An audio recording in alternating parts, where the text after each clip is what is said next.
नमस्कार, मी वसुंधरा काशीकर. नमस्कार, मी श्वेता चावरे. हे आमचं मॉर्निंग बुलेटिन सलाम महाराष्ट्र. सध्या नवरात्रीच्या निमित्ताने आम्ही वेगवेगळ्या स्त्रियांना ज्यांनी आपापल्या क्षेत्रामध्ये काहीतरी भरीव कामगिरी केली आहे अशांना समोर आणतो आहोत.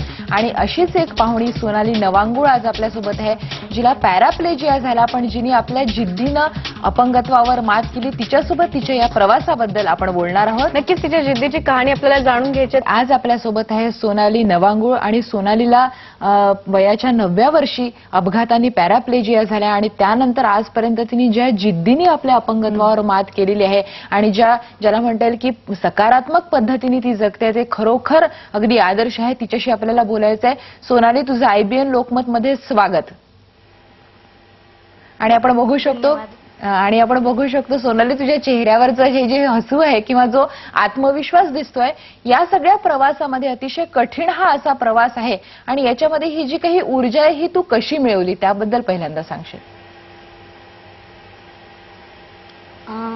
मी आता वसुंधरा, तुम्ही म्हणालात ना की अगदी लहानपणी पडले, तर वयाच्या 9व्या वर्षी बैलगाडी पाठीवर पडून मी जेव्हा पॅराप्लेजिक झाले, माझी पायातली चालण्याची ताकद नाहीशी झाली आणि त्यानंतर मग वेगवेगळे अनुभव घेत असताना, पुढे मोठं होत असताना आजपर्यंत एक मला कळलं की मला जगायला खूप आवडतं, माझं आयुष्यावर खूप प्रेम आहे आणि ते रसरसून जगण्यासाठी जी आपली खूप बळकट इच्छाशक्ती असेल ना, तर आपल्याला ऊर्जा मिळत राहते आणि ती तशीच मिळाली मला. अगदी खरं आहे, जगण्यावर प्रेम असावं लागतं आणि त्याच्यातूनच तुला ती ऊर्जा मिळालेली आहे. पण हा प्रवास निश्चितच खूप कठीण होता सोनाली. आज तू भारतातलं पहिलं पाक्षिक आहे, ब्रेल पाक्षिकची तू उपसंपादिक आहे, स्पर्शज्ञांची तू वृत्तपत्रातून लेखन करते, सूत्रसंचालन करते. हे सगळं करत असताना कोणाकोणाची प्रेरणा याच्यामध्ये तुला मिळाली? आता प्रत्येक टप्प्यावर आपल्या खूप अशी माणसं असतात, कदाचित आता बोलता बोलता काही नावं माझी घेतली जातील आणि काही नाही, पण प्रत्येक रस्त्यावर भेटणारा माणूस सुद्धा कधीतरी आपल्याला काहीतरी मदत करून घेतलेला असतो. कदाचित आपण नाव नाही घेऊ शकत त्याचं, पण आत्ताचं स्पर्शज्ञान या ब्रेल पाक्षिकाबद्दल म्हणशील तर मुंबईचे स्वागत थोरात आहेत, पक्षीतज्ञ आहेत, ते छान छान नाटकं बसवतात, वेगवेगळ्या क्षेत्रात खूप त्यांचं मोठं काम आहे. तर त्यांनी 80 अंध कलाकारांना घेऊन 3 पैशाचा तमाशा नावाचं एक नाटक बसवलं होतं आणि त्यावेळी वेगवेगळ्या अंध व्यक्तींना भेटताना ना त्यांना सारखं असं वाटायचं की आपण अंध व्यक्तींसाठी काहीतरी केलं पाहिजे.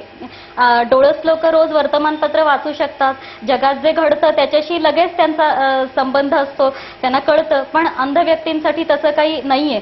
त्यामुळे मी हेल्पर्स ऑफ द हँडिकॅप या संस्थेमध्ये होते ना, तर तिथून बाहेर पडायचं असं जेव्हा मी ठरवलं तेव्हा ते ब्रेल पाक्षिकाबद्दल मला म्हणाले की असं असं माझ्या मनात एक प्रकल्प आहे आणि तुला त्याच्यात यायची इच्छा आहे का, तू करशील का ते? तर मी म्हटलं हो, आनंदानं. म्हणजे वेगळं काहीतरी करायला आपल्याला नक्कीच छान वाटतं आणि त्यामुळे संस्थेतून बाहेर मी जेव्हा माझ्या घरी आले तेव्हा माझ्यासाठी इतकं सुंदर काम हे तयार होतं की ते ब्रेल पाक्षिक त्याच्या वेगवेगळ्या गोष्टी अंध व्यक्तींपर्यंत दर 15 दिवसाला पोहोचवणं आणि भारतातलं मराठी भाषेतलं पहिलं ब्रेल पाक्षिक नोंदणीकृत आणि त्या पहिल्या गोष्टीत आपल्याला सहभागी व्हायला मिळणं, याचा आनंद खूप मोठा आहे खरं तर.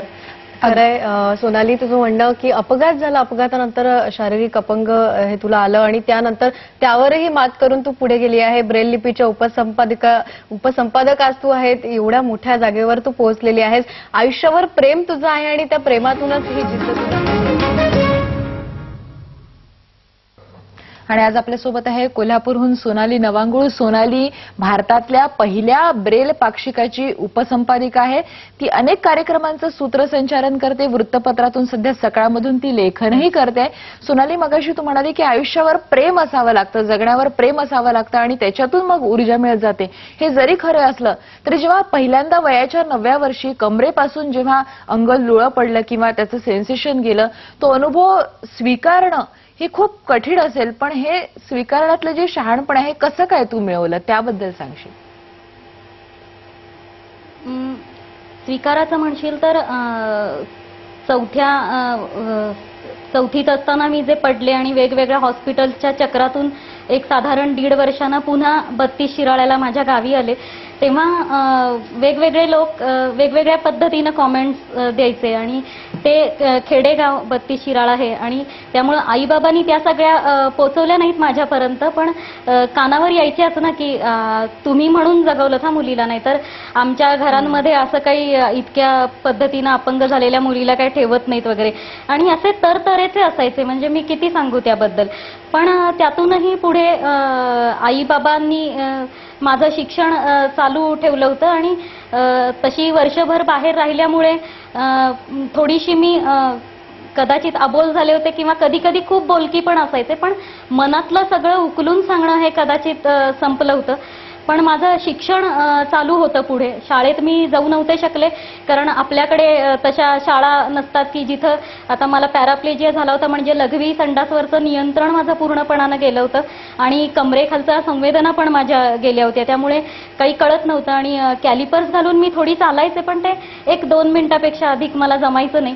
तर उचलून मला काही काळ शाळेत नेण्याचा प्रयोग झाला, पण माझे कपडे एकदा वर्गात ओले झाले, त्यावरनं कुजबूज झाली, असं 2-3दा झालं आणि पुन्हा माझी शाळेत जाण्याची इच्छा गेली आणि मग मी घरीच राहून अभ्यास करायचा ठरवला. आणि त्यावेळी शिराळ्यातल्या आमच्या शाळांनी मला खूप छान सहकार्य केलं आणि पुढे मग अभ्यास असाच चालू राहिला आणि मग मजा म्हणजे 10वीत आमच्या कन्या शाळेत मी पहिली आले आणि छान माझं एक म्हणजे चांगल्या उत्तेजन मिळणाऱ्या गोष्टी घडत होत्या. पण तरीही असं निश्चित माझं अजूनही कळत नव्हतं, मी विचार करू धजले नव्हते की मी शिकतेय का, मी पुढे काय करणार आहे. पुढचा विचार आम्ही एकमेकांशी मोकळेपणानं बोलून व्यक्तही करत नव्हतो आणि काहीतरी असं घुसमट एक होती पण ती बोलता येत नव्हती. आणि जेव्हा मग पुढे BA झाल्यानंतरच्या शेवटच्या वर्षाला साधारण मी गेले, तेव्हा माझा एक मित्र राहुल टोपले म्हणून आहे कोल्हापूरचाच, त्यानं मला एक हा खरा प्रश्न ज्याच्यापर्यंत जायला मी घाबरत होते, तो मला विचारला की ठीक आहे आता सगळं चाललंय, आई बाबा आहेत त्यांच्यामुळे अनेक लोक तुला पाहतात, पण पुढं काय, जेव्हा आई बाबा नसतील त्यावेळी तुझं भविष्य काय याच्याविषयी विचार केलास का. आणि मी जेव्हा ते टाळायचे तेव्हा पुन्हा पुन्हा त्या गोष्टीकडे तो मला वळवायचा. आणि दरम्यानच्या काळात आमचे दादा काका म्हणजे पुण्याचे BV जोशी त्यांनी मला डॉक्टर अनिल अवचटांचा लेख वाचायला दिला आणि त्यावेळी मला कळलं की नसीमा आणि हेल्पर्स असा तो लेख होता. कोल्हापूरच्या नसीमा हुरजूक यांच्या एकूण प्रवासाबद्दलचा तो होता, संस्थेच्या उभारणीबद्दलचा होता आणि मुळात डॉक्टर अवचटनी त्यांच्या छान शैलीत मोकळेपणाने प्रश्न विचारून खूप सोप्या भाषेत सगळं लिहिलं होतं की त्यांना लघवी संडासची अडचण कशी आहे, कपडे ओले होण्याची कशी आहे आणि ती कायमसाठीच कशी चिकटलेली आहे, व्हीलचेअरच कशी त्यांच्या जन्माची आता सोपती आहे आणि त्यातून मार्ग काढून त्यांनी हेल्पर्स सारखी संस्था कशी उभारली आणि वेगवेगळे लोक त्यात इन्व्हॉल्व्ह झालेले, जे कदाचित PD देशपांडे, केकडे, देशभ्रतार यांच्यासारखे अपंग नसणारे लोक सुद्धा जे त्याच्यात रसरसून काम करतायत. तर या सगळ्याबद्दल ऐकलं आणि मला असं वाटायला लागलं आणि राहुलचा तो प्रश्न महत्वाचा होताच की पुढे काय. तर तेव्हा मी ठरवलं की आपण हेल्पर्समध्ये जाऊन तरी बघावं.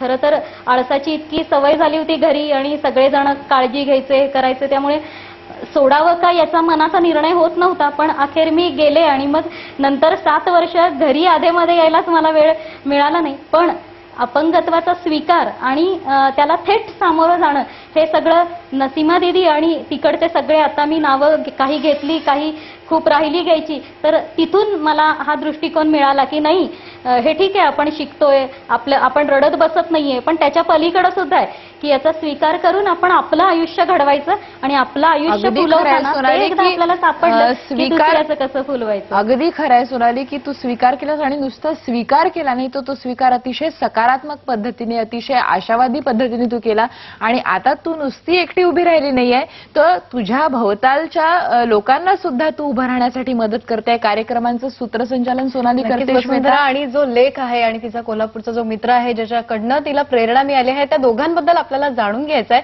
पण चला महाराष्ट्रामध्ये इथे आपण एक ब्रेक घेऊया. सोबत सोनाली कोल्हापूरहून आहे, तिच्याशी आपण बोलतो आहोत. तिने अखिल भारतीय मराठी साहित्य संमेलनामध्ये सूत्रसंचालन केलेलं आहे, त्या अनुभवाबद्दल आपल्याला तिच्याशी बोलायचं आहे. पण आता घेऊयात एक ब्रेक. पहा फक्त IBN लोकमत.